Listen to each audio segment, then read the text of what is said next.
que vous avez quand même une sacrée classe, donc vous êtes, de vous atteler à un tel défi. Et donc on verra de quoi il s'agit quand je dis la classe. On sait que le pronostic, tôt ou tard, conduira à la mort. Eh bien, cette dame du temps, il est intéressant de la voir à nos côtés. Alors, quand on regarde effectivement d'où vient le mot. Donc, le mot s'origine dans le mot latin respectus. Donc, derrière respectus, on pourrait s'attendre à ce qu'il y ait respect. On va le prendre au passage parce que c'est bienvenu d'avoir du respect, mais en réalité, respectus, ça veut dire d'une part l'action de regarder en arrière. Donc, dans le respect, regarder en arrière. L'action de regarder en arrière est sous-tendue par la signification d'avoir de la considération, de l'égard, avoir de l'œil sur quelqu'un, donc le protéger. Et d'autre part, ce verbe, ce mot respectif, veut aussi dire la possibilité de regarder vers quelqu'un, c'est-à-dire de compter dessus, et ça introduit la notion de délai. Ce n'est pas inintéressant de voir déjà ces contenus premiers du verbe respect. Alors quand ça va venir ensuite dans la langue française et dans l'usage, effectivement, deux grandes significations sont conservées. Celle de délai octroyé pour l'exécution d'une chose pénible, et donc l'arrêt momentané d'une souffrance physique ou morale, avoir un temps de répit dans la souffrance, dans la douleur, et d'autre part, interruption du cours du temps permettant un moment de repos et de détente. Donc répit dans la souffrance et en même temps l'idée que dans ce moment-là, il peut y avoir de la détente. Je trouve que pour le répit, ça nous donne un cahier des charges là bien intéressant dans ce que nous allons tenter d'en faire. Alors maintenant, je vais me livrer à un temps de contextualisation. Parce qu'effectivement, depuis la fin du XXe siècle, on s'est préoccupé d'améliorer l'accompagnement de ceux qui se confrontent à des maladies graves qui vont les conduire à la mort, mais il y avait autour de cela un certain nombre de facteurs qui sont toujours présents et qui ne rendent pas toujours la tâche facile. Alors je les ai résumés sur cette première diapositive. Donc on retrouve depuis la mort. Nous avons assisté dans ce même XXe siècle à un déplacement du mourir. Nous aborderons les conséquences du vieillissement démographique dans leur articulation avec le besoin de répit. Je m'arrêterai un instant sur l'idée de médecine palliative qui va au-delà des soins palliatifs. Et puis, je ne peux plus m'empêcher, parce que c'est toujours ma préoccupation, de mettre mon grain de sel dans le questionnement éthique de notre société aujourd'hui. Alors, l'immanence de la peur de mourir, depuis le fond des temps, il y a des traces que cela posait problème, ne serait-ce que dans la richesse des rituels qui ont été organisés autour de la fin de vie. Mais là, j'ai pris quelques morceaux choisis un petit peu provoquants pour montrer jusqu'où peut conduire ce débat autour de l'immanence de la peur, de la mort et de la souffrance. Platon, dans le livre 3 de la République, ouvre un débat avec les philosophes pour savoir s'il est juste pour une personne de vivre dans la maladie et la souffrance. On est donc au IVe siècle avant Jésus-Christ, et les cogitations de ces philosophes vont les amener à penser que c'est totalement injuste de vivre de telles situations pour une personne. Et du coup, cela va devenir un devoir pour les prêtres et les hommes de loi de convaincre ces personnes de se laisser mourir en arrêtant de manger. Et ces mêmes philosophes vont recommander aux médecins de ne pas s'obstiner à leur délivrer des soins qui pourraient prolonger une vie, qui serait une charge pour eux, pour la famille et pour la société. Un petit peu plus loin, au IIe siècle, je me suis arrêté sur la lecture d'un auteur, Suétone, qui était le secrétaire d'un empereur, Auguste, qui, décrivait-il, avait une peur monumentale de mourir dans la souffrance et de ne pas pouvoir contrôler cela. Il s'avère que Auguste va faire un ictus, un accident vasculaire cérébral qui va le faire mourir dans les bras de sa femme, et Suétone va utiliser le mot euthanasie pour dire que cet empereur qui avait tellement peur de mourir, finalement aura eu une bonne mort. Et utilisant donc le mot euthanasie dans le sens littéral. Et j'ai pris deux autres références. Thomas More, homme d'État d'anglais qui finira mal, on lui coupera la tête, qui écrit au début du XVe siècle un petit ouvrage d'utopie. Il reprend un petit peu le questionnement de la République de Platon.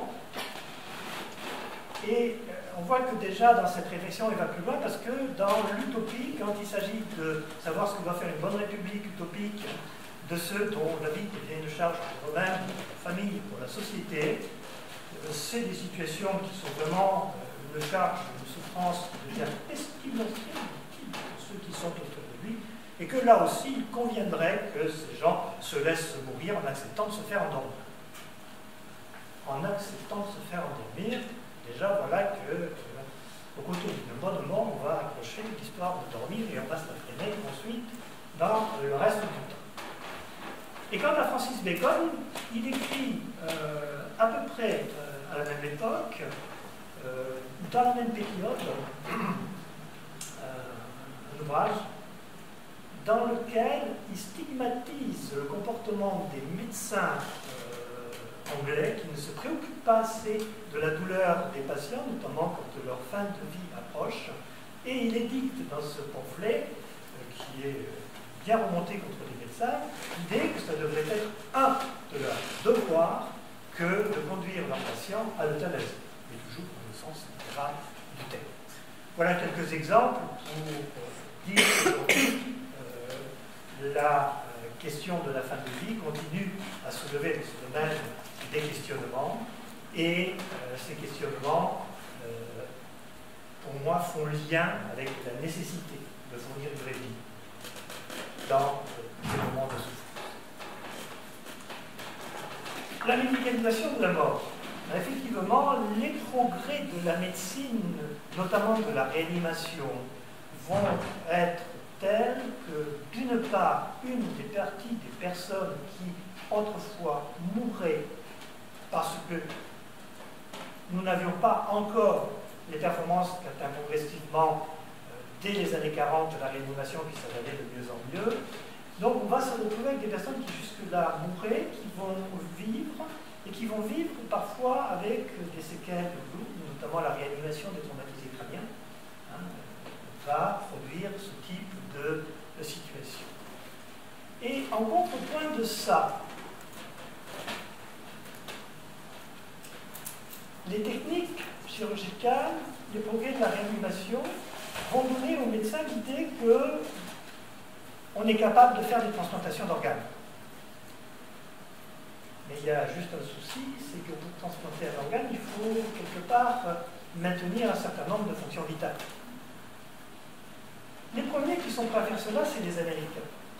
Dès les années 50, ils sont fin prêts. La réanimation, ils ont bien étudié les choses, on a les produits pour lutter contre le rejet, mais il y a juste un problème, c'est comment et chez qui on va prélever. Alors, ils ont eu l'idée que la mort cérébrale permettrait de sortir de l'idée que jusque-là, la mort, c'était quand on ne respirait plus et que le cœur ne battait plus. Sauf que les moyens qu'on avait pour dire que quelqu'un était mort cérébralement, c'était essentiellement l'examen clinique et l'électroencéphalogramme, enfin l'ancêtre de l'électroencéphalogramme, c'était pas d'une fiabilité remarquable. Au point du reste que ces médecins vont rencontrer le pape Pie XII en 1956 à Rome et ils posent la question, le dilemme qui se pose à eux, et ils sont tombés sur un pape utilitariste qui a conclu que prendre le risque de prélever les organes à quelqu'un qui n'était peut-être pas mort, dans la mesure où c'était utile pour un grand nombre d'autres personnes à qui on allait faire des transplantations, finalement on pouvait considérer que c'était bien. Et voilà donc qu'on va se lancer dans les premières transplantations, simplement avec la caution morale. Pour la petite histoire, jusqu'en 1967, en France, le constat du décès était fait par des officiers d'état civil. Mais comme en France on est prêt aussi à transplanter, à partir de 1967, ça devient un acte médical de constater le décès. Alors en termes de difficultés, pour montrer qu'en France ça n'a pas été simple, bien entendu que la question s'est posée et on était en train d'écrire les premières lois de bioéthique de comment on allait définir la mort. On va mettre à peu près 10 ans à réfléchir sur ce sujet jusqu'à ce qu'un décret soit publié au début des années 90 seulement, alors que les premières transplantations ont été faites avant, définissant la mort et le moyen de faire le diagnostic de la mort cérébrale avec une fiabilité qui s'est améliorée, qui n'est pas encore parfaite. Aujourd'hui, avec les techniques d'imagerie moderne, ça va un peu mieux, mais il y a toujours des doutes. Donc vous voyez qu'il y a là, derrière cette question-là, des difficultés non négligeables. Dans cette même période, cela a contribué aussi à ouvrir assez souvent un dilemme éthique sur ne pas faire d'obstination déraisonnable, mais aussi ne pas faire perdre de chance à un certain nombre de patients. Et là, les points de vue étaient parfois extrêmement variés entre les patients, entre leurs familles et entre les soignants. Et c'est à peu près aussi dans cette période-là qu'il va y avoir l'émergence des soins palliatifs, que l'on réduit à ce moment-là à des soins nécessités par des personnes qui sont en fin de vie. Et on ne peut pas nier que même si on a eu l'utopie de croire, et j'en ai fait partie de cela, qu'on pouvait faire des soins palliatifs sans tuyaux, sans machine, sans cela, c'était pas raisonnable. Pour faire correctement les soins palliatifs, il a fallu rajouter de la technique, il a fallu rajouter des choses, et indéniablement, les soins palliatifs ont apporté leur partie de médicalisation aussi de la mort. Le déplacement du lieu de mourir. Alors bien entendu, tout le monde rêve de mourir à la maison parmi les siens. C'était à peu près le cas au début du siècle, puisqu'au début du siècle, il y avait 75% des décès qui se passaient à la maison. On n'a pas beaucoup de littérature sur la qualité de comment ça se passait. Il s'avère que ensuite, ça va se déplacer vers l'hôpital, et ça va se déplacer vers l'hôpital parce que l'urbanisation, le fait que on est parti de la campagne pour trouver du travail à la ville, l'habitat n'était pas forcément fait pour accueillir des familles comme on le vivait à la campagne, donc il y a un certain nombre de facteurs qui ont concouru au fait que ça devient difficile de mourir à la maison, et on est passé par des périodes où on mourait une fois sur 4 à la maison, une fois sur 4 à l'hôpital. Et actuellement, un nouveau déplacement est en train de se produire, puisque, on le verra tout à l'heure avec les aspects démographiques, actuellement on assiste à un déplacement, alors que c'est à peu près stable sur le nombre de décès à l'hôpital, toujours à peu près 1 sur 4, on est en train d'atteindre 1 décès sur 4 en établissement d'hébergement de personnes âgées dépendantes. Dont une partie meurt effectivement sur place. Alors, selon les endroits, dans notre région, c'est environ 16% des décès dans les établissements d'hôpital. Mais si on rajoute ceux qui étaient en maison de retraite mais qui vont aller quand même mourir à l'hôpital ou aux urgences, on atteint, on n'est pas loin des 25% dans certains bassins de vie. Donc il y a là d'autres questions qui sont soulevées par cette réalité. Le vieillissement démographique. Effectivement, le XXe siècle a été le moment d'un essor considérable, parce que non seulement la médecine a fait des progrès, mais nos conditions de vie et d'hygiène se sont aussi améliorées. Alors, je répète toujours ces chiffres qui sont impressionnants. Au début du XXe siècle, une femme sur 2 était morte à 50 ans. Aujourd'hui, une femme sur 2 est morte à 86 ans. Alors pourquoi je parle des femmes? Parce que les performances des hommes sont un tout petit peu moins bonnes. Mais bien que, en ce moment, on est en train de rattraper un peu de retard, il n'en reste pas moins qu'à 80 ans, il reste un homme et 8 femmes. Et ces 8 femmes ne sont pas forcément dans des conditions sociales qui leur permettent de choisir très clairement l'endroit où ils vont pouvoir être dans la vie. Donc il y a cette première réalité. Cette première réalité est assortie du fait que pendant ma carrière professionnelle, au moment où je commençais ma carrière, on était plutôt sur des schémas familiaux où il y avait 3 générations. Quand j'ai commencé à m'intéresser aux soins palliatifs, on était sur 4 générations. Et aujourd'hui, on est sur 5. Et avec des familles qui sont dispersées. Alors on voit bien en France, quand on regarde la carte des lieux de décès, on voit bien, et en particulier la région du Sud-Ouest, qui est une région où la solidarité face à la vieillesse et à l'ancien âge et la maladie grave est encore forte, avec des chiffres au-dessus de moyenne nationale. Mais voilà, néanmoins, cette réalité est là, c'est que une famille est confrontée à devoir accompagner un nombre de personnes de plus en plus nombreuses, et avec l'amélioration des conditions de vie et les progrès de la médecine, de plus en plus longtemps. Et quand on dit aujourd'hui qu'il y a encore un décès sur 2 qui survient à l'hôpital, ce qui a profondément changé de la fin du XXe siècle et aujourd'hui au XXIe siècle, c'est que les patients qui meurent à l'hôpital, ils passent de moins en moins de temps. Autrement dit, les patients qui sont en fin de vie, qui relèvent de la démarche palliative, qui relèvent d'une médecine palliative, passent de plus en plus de temps, soit à domicile, soit dans des établissements d'accueil de personnes âgées dépendantes. Alors, un des indicateurs qui tire toujours aussi le moment du décès vers le haut, c'est qu'actuellement, 75% des décès concernent des personnes de plus de 75 ans. Il n'y a qu'un décès sur 5 qui se produit avant cet âge-là, dont un grand nombre de décès accidentels, sur le public, etc. Alors, en vieillissement démographique, j'ai soulevé la question de la crise de la protection sociale. Il faut effectivement l'introduire dans ce questionnement et dans ce débat, parce qu'il est de plus en plus clair que non seulement les moyens nécessaires aujourd'hui pour assurer correctement la protection sociale ne peuvent pas continuer à augmenter comme ils ont augmenté pendant la période bénie dans laquelle j'ai exercé ma pratique médicale. Donc c'est une réalité. Mais en plus, avec une vision du monde qui a profondément changé et qui tente à nous faire croire qu'on s'en sortira mieux si on prend des postures personnelles pour faire face à l'expérience de la maladie, plus qu'on ne compte sur ce qu'a mis en place l'État avec la sécurité sociale au milieu du XXe siècle. Ça mérite une discussion. Là, on ne va pas faire ce débat-là ce soir. Mais en tout cas, la crise de la protection sociale va nous demander d'être de plus en plus imaginatifs pour créer les conditions de mieux accompagner tous ceux qui ont besoin d'un accompagnement. Alors, l'avènement d'une médecine palliative, je vais aller assez vite là-dessus, simplement pour dire et redire que les soins palliatifs, qui aujourd'hui décrivent ce que l'on fait pour des personnes en fin de vie, apportent toute une série de pratiques qui ne sont pas réduites à ces populations-là.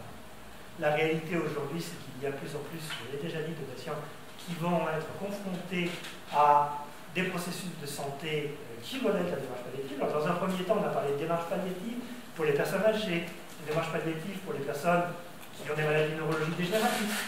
Et aujourd'hui, on réintègre dans cette idée-là le fait qu'il y a de plus en plus de gens qui sont affectés de maladies chroniques avec lesquelles ils vont vivre longtemps, et qu'il faut une médecine qui va pallier les conséquences de ces maladies chroniques. Donc petit à petit, le concept s'élargit à l'idée qu'une grande partie de l'activité médicale a pour mission de pallier les conséquences des maladies dont sont affectées les personnes qui avancent en âge, et ce sur des périodes de plus en plus longues. Alors, j'ai dit que je voulais aussi introduire un petit peu de questionnement éthique. Bien entendu, en ce qui me concerne, je n'ai pas l'impression d'être un philosophe, je suis plutôt dans la pensée de Paul Ricoeur, viser à la vie bonne avec les personnes malades dans des institutions justes.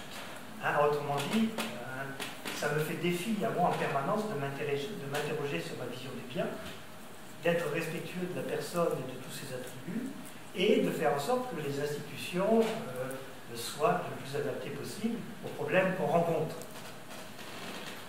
Et malheureusement, aujourd'hui, j'ai quand même le sentiment que la pensée d'un autre philosophe, Stuart Mill, est plus dominante. C'est une éthique qui qualifie lui-même de minimaliste. C'est-à-dire qu'on est un homme moral si on ne nuit pas autrui, si on lui garde toute sa considération, mais dans l'indifférence morale du rapport à soi-même. C'est-à-dire que c'est Macron. C'est Macron. Macron, il a passé 3 ans avec Cœur. La pensée de John Stuart Mill qui me paraît mettre en évidence, mais je suis l'homme de l'hyper, vous me pardonnerez. En tout cas, voilà, là, il y a un questionnement à avoir aujourd'hui sur ce que doit être l'éthique dans la pratique de nos soins et dans notre vie de société. Voilà quelques sujets de débat autour de cette idée qu'il nous faut être inventif pour créer un meilleur accompagnement des personnes qui relèvent de la médecine palliative et pour un meilleur accompagnement des aidants qui sont déjà là à leur côté. Et d'autres commencent à en parler, et en particulier ceux qui sont vraiment engagés dans cette association. Mais j'évoquais tout à l'heure une sacrée classe. Alors voilà, je fais un clin d'œil. La maison de répit, c'est la classe. Alors le C de classe, c'est un lieu citoyen. Un lieu citoyen, pour moi, citoyen, c'est un lieu d'engagement. Et je crois que toutes ces jeunes femmes, parce que j'ai vu ce sont engagées là-dedans, elles sont dans ce que je considère être un travail citoyen, avec un engagement pour améliorer la vie de la cité, le vivre ensemble. Le L de la classe, c'est la laïcité. La laïcité n'est pas cette place laïque dont on va beaucoup parler aujourd'hui, dont les rapports avec la laïcité me paraissent tout à fait désolants, en ce sens que ça fait émerger des idées, c'est interdit d'eux, il ne faut pas faire comme ça, ceci, cela, non. La laïcité dans la classe et de considérer qu'on a tout à gagner de la laïcité, à s'y confronter, à s'enrichir, à partager ce qui va faire de nous des personnes meilleures. C'est cette laïcité-là qui est à l'œuvre dans ce travail citoyen que peut porter une maison de répit. Dans une solidarité. Alors la solidarité, bien entendu que pour moi ça résonne avec la sécurité sociale. C'était le socle de la sécurité sociale.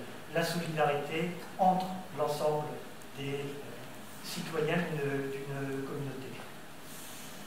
Ça a pris un peu mal, la solidarité, avec l'évolution des pensées aujourd'hui dans nos sociétés, et il faut en permanence revenir à cette nécessité. La sollicitude, c'est le deuxième S de la classe, parce que la confrontation à des fins de vie, et ce sera le cas dans des maisons de répit, c'est la confrontation à beaucoup d'impuissance. L'impuissance, ça fait souffrir. Ça fait souffrir, bien sûr, ceux qui sont concernés directement, ça fait souffrir leurs proches, mais ça fait souffrir aussi ceux qui s'occupent d'eux. Et la sollicitude, pour moi, c'est cette posture qui fait que dans cette chose, rien n'a sens. On est là, et c'est de cette présence qu'il y a éventuellement la possibilité que quelque chose de bien se passe. C'est ça pour moi le moteur de la sollicitude.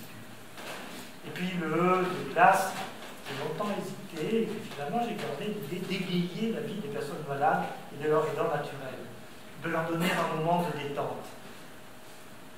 J'avais eu l'idée quelque part, et ça m'a toujours accompagné dans le métier de soins palliatifs, que nous avions fait quelque chose dans l'organisation dominante, c'était un mouvement. Et ça me turlupinait de dire qu'est-ce qu'on va pouvoir bien faire pour changer le regard sur ce lieu. Et j'avais eu le sentiment que du côté de la culture, il y avait peut-être un levier. On l'a essayé. Et effectivement, ça a eu un impact tout positif. Donc derrière l'idée d'égayer la vie des personnes malades, j'ai aussi le sentiment qu'il y a là la possibilité pour elles de faire projet, de vivre encore un peu. Et c'est ce qui me paraît aussi un des éléments clés auxquels il faudra réfléchir dans ces maisons de répit. Merci de m'avoir écouté.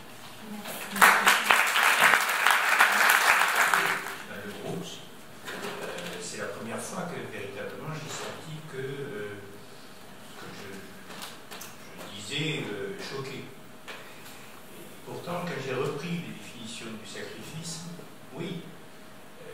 effectivement, on peut sacrifier des activités, des loisirs en premier, mais la question qui se pose, elle est, est-ce qu'on va se sacrifier dès lors que 40% des aidants peuvent mourir avant, je pense que c'est par rapport aux conjoints qui ne sont pas non plus très jeunes, de la maladie d'Alzheimer, donc ça sera difficile de faire la part des choses.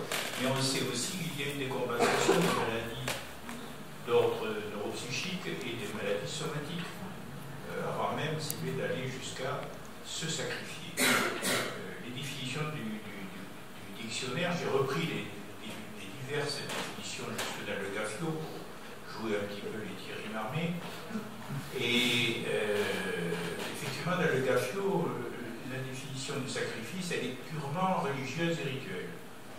Par contre, dans les dictionnaires modernes, type Petit Robert ou type Larousse, il y a deux définitions qui sont de type religieux et puis une définition qu'on pourrait qualifier de laïque, que vous reprendrez dans les termes exacts, mais qui sont de l'ordre de la perte, de l'abandon, de l'activité. Alors, avec deux tendances dans le sacrifice, de nouveau, soit c'est je me sacrifie volontairement, soit je suis obligé de me sacrifier. Et d'où l'idée qui ne passe pas du sacrifice, parce que c'est dans l'idée de j'ai voulu me sacrifier. Or, une des aidantes qui réagissait à mes propos nous a fait une description selon laquelle elle a été sacrifiée parce qu'elle ne trouvait plus de structure pour son mari très agressif avec trouble du comportement personnel. Voilà, merci.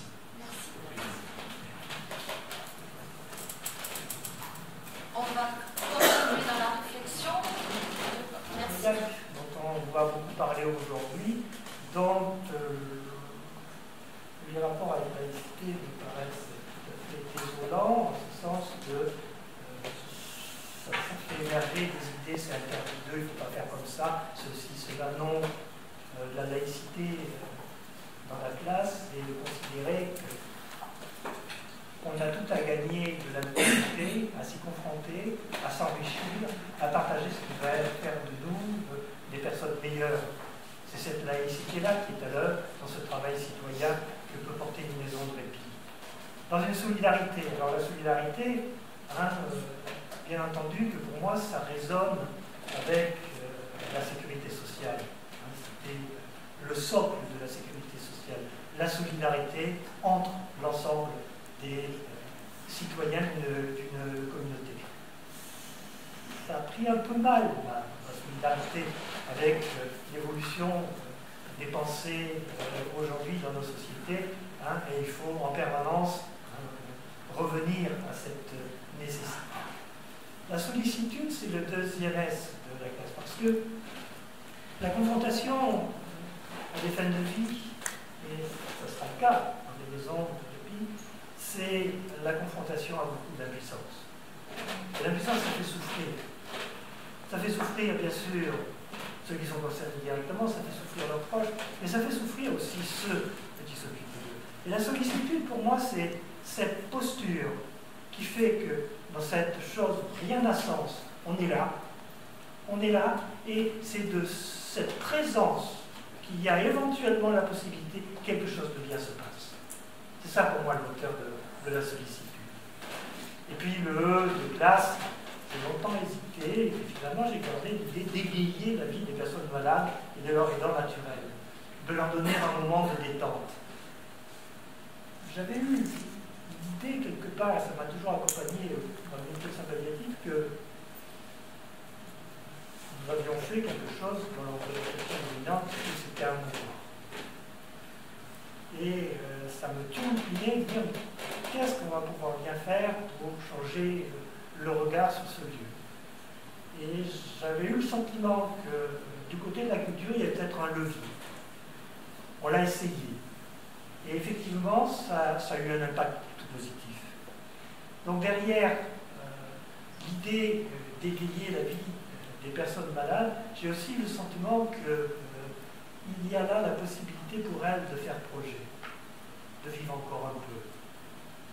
Et c'est ce qui me paraît aussi un des éléments clés auxquels il faudra réfléchir dans ces maisons de répit. Merci d'avoir écouté. Merci.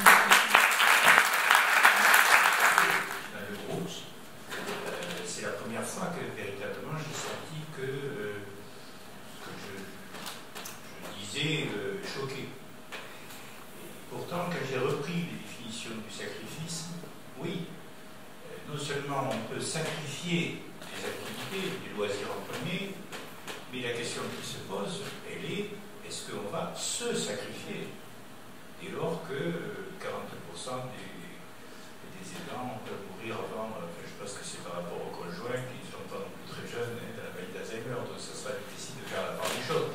Mais on sait aussi qu'il y a une décompensation des maladies d'ordre neuropsychique et des maladies somatiques, avant même d'aller jusqu'à se sacrifier. Les définitions du dictionnaire, j'ai repris les diverses définitions jusque dans le GAFIO, pour jouer un petit peu les Thierry Marmé.